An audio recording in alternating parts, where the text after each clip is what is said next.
I'd like to thank the City of Rancho Mirage and the Rancho Mirage Library for their continued support. Welcome to the World Report Economic Update. President Trump just announced $12 billion in taxpayer funding for a farmer's bailout, and they could say that it's been attributed directly to the tariffs and the effect on our economy. What do you say about the tariffs? Is it a good idea? Is it a bad idea? He had no other choice because our exports, when we were sending everything to Europe, Japan after the war, try to rebuild those countries, we never had more than a 2.5% tariff. You know what the consummate addition of the tariffs coming into this country is? 25%. They were robbing us, and this is what Trump was talking about, that we had a $4.5 trillion deficit with the Chinese. And not only that, though, they were stealing our basic technological ideas, because in order to do business over there, and you know who I really blame? These conglomerates. These conglomerates, they don't care where they make it. They can make it in Timbuktu and they can make it anywhere, just as long as they get a low cost, and they were moving it into the United States. And that, so you're okay with the farmers getting a bailout of $12 billion plus dollars? well, let me put it this way. In order to keep a balance of some sort, and the farmers are the ones that are getting hurt the most. Soybeans, for instance, which they were shipping in Pork. huge. They're hurt the worst. So yes, I'm all for it, because 12 billion out of a gross domestic product of 20 trillion, I think is not too. It's not a big deal, but he's showing that he's sensitive to their problems. So tariffs are going to work both ways. We're going to send things out of the country. There are going to be tariffs on that. Basically, they're taxes on the receiving countries that end up, their population ends up paying a little bit more for the product. Look, it goes further than that. We rebuilt Europe. We rebuilt Japan after the Second War. Part of it was out of our good heart and the fact that we wanted to do something for them. Secondly, we couldn't afford not to do it, because if we didn't do it, the Soviet Union would.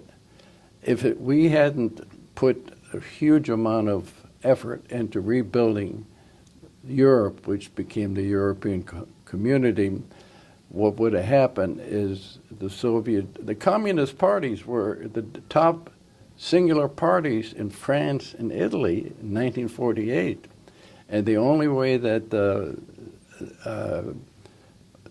they were stopped is because America put pressure on and bribed those countries, saying that if you vote against the communists, I don't care who you vote for, just don't vote for them, because they are the Soviet Union's dagger points. Then we will help you out. Otherwise, you're on your own.